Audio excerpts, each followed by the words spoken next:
Hola Daniel, muchas gracias por el tiempo y por estar con nosotros en un nuevo número de Refracciones. Hola, hola, ¿qué tal? Muchas gracias por la invitación. Daniel, bueno, te invitamos porque tú nos puedes ayudar bastante a descifrar un poco el estado de cosas en relación con la polarización. Se habla mucho de que estamos en un momento en el mundo, en Chile en particular, súper polarizados, de extremas a extremas. Es lo que a veces se dice con respecto a, a las candidaturas, qué sé yo.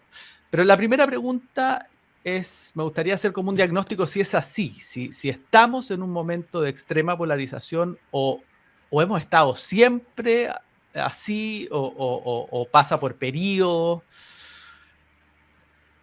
En el caso específico de Chile, yo diría que estamos en un proceso de repolarización, pero que hemos estado mucho más polarizados. O sea, es cosa de pensar en los años 70 en Chile para recordar Mm, que han habido episodios extremadamente agudos de polarización. En el mundo en general sí se observa una tendencia también a mayor polarización, se ve en el auge de la extrema derecha en Europa, eh, el caso de Trump en Estados Unidos, ¿no es cierto?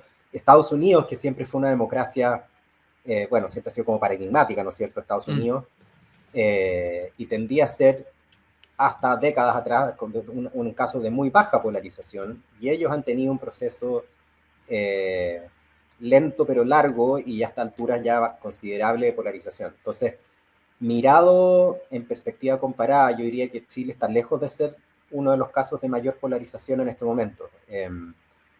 Creo que es útil en ese sentido distinguir entre polarización ideológica y polarización afectiva. ¿Ya? Ujú, Normalmente cuando hablamos de polarización tendemos a pensar políticamente en polarización ideológica. Yo creo en un modelo social y tú crees en uno radicalmente distinto al mío.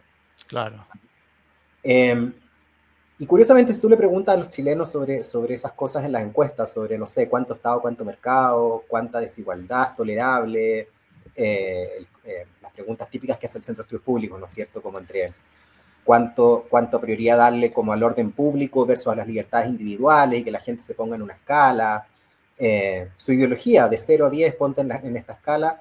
En ninguna de esas preguntas se nota mucha polarización. De hecho, Mm, se ve como falta de, o sea, como hay gente en los extremos, por supuesto, pero mucha gente al medio y en algunos temas, como inseguridad, la gente está muy ahí toda, no solo mm, un lado. Entonces la gente no es una polarización que tenga que ver como con modelos de sociedad, de la impresión, ¿ya? mm, La polarización afectiva, por otro lado, tiene que ver con cómo valoro a la gente que piensa distinto a mí o que yo siento que es distinta a mí, ¿ya? mm, Y cuánta como amistad cívica estoy dispuesto a tener con los otros, digamos. Y ahí las mm. cosas, es más difícil de medir eso, pero en Chile ya hay algunos papers que sugieren que eso existe acá. Eh, y en el mundo yo diría que eso es lo principal, ¿ya? De que la gente siente como mucha animosidad con los que considera de una tribu distinta a la suya, digamos, Mm. políticamente hablando. Y Eh, eso tiene que ver con nuevas formas de identidad, de pertenencia generacional. Ahí yo creo que entran muchas cosas. Es difícil, yo no creo que haya consenso respecto a cuáles son las causas de este proceso. Eh, un candidato evidente son las redes sociales, Mm, ¿ya? sí. Eh, Porque en las redes sociales tendemos a, por cómo funcionan los algoritmos de las redes, tendemos a seguir y ver las opiniones de las personas que son similares a nosotros y se tiende vemos mucho menos de las opiniones del otro. Entonces, cuando nos confrontamos con una opinión muy distinta, uno dice, esta persona no es normal, digamos. Si Mm, toda mi red, o sea, todo lo que yo veo es que la opinión es A y esta persona dice B, tiene un problema esta persona. Ah. Además, en las redes también hay estudios que muestran que la gente que emite opiniones tiende a ser mucho más extrema que el promedio. Entonces, la mm, gente que es más moderada tiende a quedarse callada, entonces uno consume opiniones mucho más extremas. Entonces, y uno se forma entonces una idea de la gente que piensa distinto a uno, mucho más extrema de lo que es. También hay estudios que muestran, ¿no es cierto?, como qué porcentaje, en Estados Unidos, no sé, qué porcentaje de los demócratas, le preguntan a un republicano, ¿qué porcentaje de los demócratas crees tú que está de acuerdo con, no sé, con el matrimonio infantil o cosas así súper extremas, y la gente contesta, no sé, yo creo que un 30% estará de acuerdo, cuando la respuesta real es 1%, y que es la misma que dentro de los republicanos, digamos, pero la gente proyecta lo peor en el otro lado. Entonces yo creo que la estructura de las redes sociales creo que es uno de los elementos importantes. Oye, y estaba pensando en la polarización ideológica y dime tú si no ha sido siempre así o es una novedad, pero pareciera que la política, que los políticos en particular, solo avivan la polarización. O sea, que son como grandes prendedores de fuego, digamos, en esta pradera que es la polarización. En el último tiempo da esa impresión. ¿Es una impresión equivocada o está sucediendo algo así? Yo creo que lo hacen, pero están respondiendo a los incentivos que pone el electorado, sin quizás quererlo, pero hemos tenido y seguimos teniendo políticos que tratan de no jugar ese juego, y les va pésimo. Entonces están, por selección natural, digamos, Claro. están quedando fuera del juego. Y los que sobreviven son los que se dan cuenta que tienen que energizar a su base, provocar, ¿no es cierto?, llamar la atención. Y una de las formas más económicas y eficaces de llamar la atención es polarizando, pues diciendo algo, levantando emociones negativas sobre un grupo que uno ve al otro lado. En Chile es curioso porque la gente odia los partidos, ¿no es cierto? Todo el mundo, tú le preguntas en general, a pesar de que en las últimas encuestas CEP hemos visto que ha venido subiendo la identificación con algún partido. En la última CEP llegamos a niveles de identificación partidaria similares a los que había hace como 20 años atrás, lo cual es muy notable porque había bajado a un punto en que nadie creía en ningún partido. Y ahora eso está subiendo lentamente, pero lo que sí está claro es que la gente vota, y lo vamos a ver en esta segunda vuelta con toda claridad, vota mucho más en contra de algo que por algo. Entonces la polarización es un poco asimétrica, porque a veces es polarización en el sentido de yo amo mi lado y por lo tanto detesto al otro. No estamos en eso, es más bien detesto al otro lado y por eso apoyo a este. Apoyo a estos políticos de este lado. Entonces sí, yo creo que miremos lo que ha pasado o sea, quienes ganan las elecciones, ¿no es cierto? Sí. Matei fue una cosa un poco ambigua, porque a veces jugó la carta de la polarización y a veces hablaba del consenso, pero le fue horriblemente mal. Johannes Kaiser, que partió como una figura absolutamente marginal, ¿no es cierto? Como un caso, como uno pensaba, un candidato del 3-4%, terminó cuarto con una votación considerable, con un mensaje bastante polarizante. Kast había construido una figura, ¿no es cierto?, respecto a cuán extremo es en su ideología, si bien esta vez jugó menos la carta cultural de las guerras como valóricas, porque sabe que eso probablemente le costó la elección pasada, pero es una figura que representa un mundo que todo el mundo sabe cuál es, y es como la imagen espejo de Janet Jara en el otro lado, ¿no es cierto? Jara ha tratado de salirse de ahí, pero yo creo que el peso, bueno, de la continuidad del gobierno, pero también de la marca del Partido Comunista para la gente, por la memoria histórica chilena, es muy fuerte también. Sí. Entonces, le ha costado salir de eso. Y en las elecciones anteriores, o sea, no sé, en las convenciones ganaron ambos extremos. Recordemos que la gente, los chilenos, tuvieron la oportunidad de escoger convenciones. Ambas fueron diseñadas con mecanismos para producir supramayoría de 2/3, para asegurarnos de que hubo acuerdo. ¿Y qué pasó? En la primera hubo 2/3 de un lado y por lo tanto no hubo ningún incentivo a los acuerdos. Claro. Eso fue porque la gente votó así. Te decía que lo de la convención es un caso muy particular porque no ganó ninguno de los dos extremos. O sea, se dijo que las dos fueron como propuestas constitucionales extremas y por lo tanto no vencieron, digamos, cada una en sus puntos. Y luego, por otro lado, o sea, uno diría entonces ganó un cierto estado de moderación nacional. Y por otro lado, tienes el centro y los candidatos moderados que fracasan y que parecieran no estar representando a nadie. Entonces, hay ahí como una paradoja entre una cuestión y otra. Sí. En el fondo estamos presos como de un voto anti, ¿no es cierto? Claro.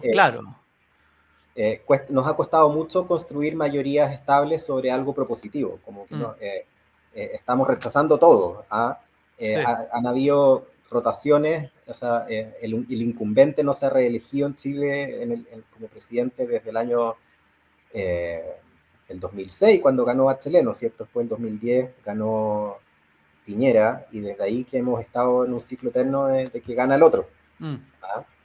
Y en las convenciones, efectivamente, se le dio una mayoría muy grande primero a un grupo muy de izquierda, extrainstitucional principalmente, la lista del pueblo y todas esas cosas, y que después fue rechazado muy contundentemente. Ahí también entra el juego un poco el voto obligatorio, ¿eh? De que elegimos convencionales con voto voluntario, y la gente que fue a votar, además un poco en pandemia todavía, parece que fue gente mucho más joven y más y más extrema Claro. que el votante promedio, digamos, y una vez que hubo voto obligatorio y las circunstancias, y además todo lo que pasó con la convención, que generó mucho rechazo, porque extremó las cosas, ¿no es cierto? La gente, a ver, mi hipótesis es que la gente está buscando algo nuevo y está probando todo el rato por lo que todavía no se ha probado. ¿Ah? No les Claro. gusta lo que hay y están buscando cosas nuevas, y esas cosas nuevas están en los extremos, porque los partidos históricos, que son, digamos, estoy hablando históricos del 90 para acá, Sí. eran los partidos de la Concertación y los partidos de la Alianza por Chile, Chile Vamos, RN, la U, etcétera, ¿cierto? Y todo ese mundo, eh, yo creo que el estallido simbolizó la caída de esa estructura, digamos. ¿Ya? Eso, ya no queremos más eso. Sí. Yo leo el estallido como un rechazo a ese statu quo político, a esos partidos y a esa gente. Mm, Pero ellos eran los moderados, pues. Entonces mm, la gente, porque sabían además, habían convergido entre ellos a lo largo del tiempo, desde el 90 que partieron súper lejos y fueron como convergiendo un poco. Entonces, las opciones nuevas que están apareciendo en los extremos, porque eso es lo nuevo, digamos. mm. Entonces la gente no necesariamente está votando por las opciones nuevas porque sean tan extremas, sino que, o sea, porque les gusta el extremismo per se, sino porque es algo nuevo nomás, y quieren Sí. probar algo porque no les gusta lo que hay. Entonces la primera convención fue eso, y la gente no le gustó lo que propuso, entonces no. Y la segunda convención la ganaron los republicanos porque ellos eran los únicos que no querían un nuevo proceso. Mm, Y la gente ya no quería otro proceso, pero la clase política dijo, sí, hay que hacer otro proceso. Entonces, ¿quiénes están razonando con lo que yo creo que esta cuestión no? Ellos. mm. Pero no era un mandato hacer una constitución sin aborto o no sé, o con una agenda valórica conservadora. Eso nunca ha estado en el registro de las personas. Entonces también yo creo que por eso fracasan, porque leen como ideológico un mandato que es muy difuso y que tiene más que ver con un rechazo a lo existente que con un mandato para hacer algo en particular. Y es muy difícil Claro. poder decir. Oye, y en ese voto en contra empieza a aparecer, digamos, la amenaza no sé, de candidatos, me parece a mí, amenaza de candidatos como Parisi, que vienen de fuera de la política, que viene este discurso contra la política, y en otra forma de polarización, empieza a polarizar como la política tradicional, como algo que rechazar, y esta novedad, digamos, venía de quién sabe dónde. Eso constituye o sea, la amenaza populista en ese sentido constituye una agravante en el escenario de la polarización. Em, Depende, como dice un candidato. Em, eh, a ver, hay un elemento que muchos populistas usan y que, bueno, para algunos esa es la definición de populismo, es contrastar un pueblo virtuoso contra una élite corrupta, Claro. ¿ya? Y si uno lee entonces, si esa es la definición de populismo, no es la única, pero es una que tiene harta aceptación hoy en día, eh, cualquiera que usa ese lenguaje implícitamente está polarizando, y mientras más lo use, más polariza, porque trata de construir este pueblo, nosotros, contra ellos que son la élite, ¿no es cierto? Pero claro, es el líder el que define quién es parte de la élite y no, entonces es una manera de usarlo como arma contra tus enemigos. O sea, Trump es un Mm, maestro en eso, cualquiera que está contra él está, ¿no es cierto?, sí. con los demócratas, con la élite cultural, ¿no es cierto?, en fin. Eh, Parisi, en el fondo, hace un poco de eso, pero yo no lo leo como un candidato tan polarizador, por el momento al menos. Ajá. Usa un poco ese registro, pero lo que hace él hace un poco más de apolítica que de antipolítica, ¿no es cierto? Como decir, Mm, dice estas cosas, bueno, se parecía un poco, pero decir, ¿no es cierto?, que si esto tiene solución fácil, ¿no es cierto? Esto es cosa de llegar y hacerlo nomás. Eh, claro. Ese tipo de lenguaje que niega la complejidad de la política, que es otro elemento bien conocido de los populistas, digamos. Yo creo que él Mm, enfatiza más ese lado, eh, pero no anda como repartiendo demasiada animosidad, ¿no es mm, cierto? mm, Eh, no, como Milei, por ejemplo, o Bolsonaro, que tenían enemigos súper claros y, y polarizaban de esa manera. Entonces, claro. yo creo que hay más de una manera de jugar la carta populista, y si bien Parisi implícitamente hace algo de esto de, ¿no es cierto?, la élite y el pueblo, pero no lo hace de una manera que vaya frontalmente tratando de separarnos en dos campos. Claro, sí. Oye, ¿y tú ves cuál es como un diagnóstico futuro, digamos, para salir para salir de ese voto anti, de este como péndulo que dicen de lado y lado, que en esto nos vamos a llevar? ¿Tú ves alguna posibilidad de en algún momento de un agotamiento de eso y una vuelta y al centro? ¿Por dónde pasa una despolarización? Me imagino que siempre van a quedar grados de polarización, y te iba a preguntar, de hecho, ¿cuál es el grado de polarización que puede resultar incluso bueno para la política o para los sistemas? Pero ¿cuál es la salida? Mm. Parto por la única respuesta que sí sé, que es eso de si hay algo de polarización buena. Y yo diría que un poco sí, porque cuando los partidos se parecen demasiado entre sí, la gente ve que no hay diferencia, eso deslegitima la política. Ajá. Y ahí eso fortalece la narrativa populista de que en el fondo la élite está todo de acuerdo. Entonces, cuando no hay nada de tensión en política, cuando se saca toda la tensión dramática y todo se convierte como en el fondo estamos de acuerdo y vamos a ver los detalles nomás, pero pensamos lo mismo al final, como si cuando los partidos se hablan así entre gobierno y oposición, eso al final deja abierto el espacio para que por los extremos entren otra gente diciendo estos gallos son lo mismo. Mm. Y están de acuerdo y están coludidos porque piensan lo mismo. Entonces, siempre es bueno que en la política tiene que haber tensión, tiene que haber diferencias, tiene que estar claro que somos adversarios políticos, pero no se puede perder, que esa es la tensión, la Mm. idea de la unidad nacional, ¿no es cierto? De que Mm. somos todos parte de un mismo país, y que entonces hay una base de amistad cívica, de tratarnos bien porque somos parte de lo mismo y al final queremos lo mejor para el país, pero somos distintos, Mm. y no pensamos igual. Ese es como el equilibrio, Claro. que es difícil de sostener, pero que es más virtuoso. Entonces, yo creo, entonces en ese sentido algo de polarización sí es buena.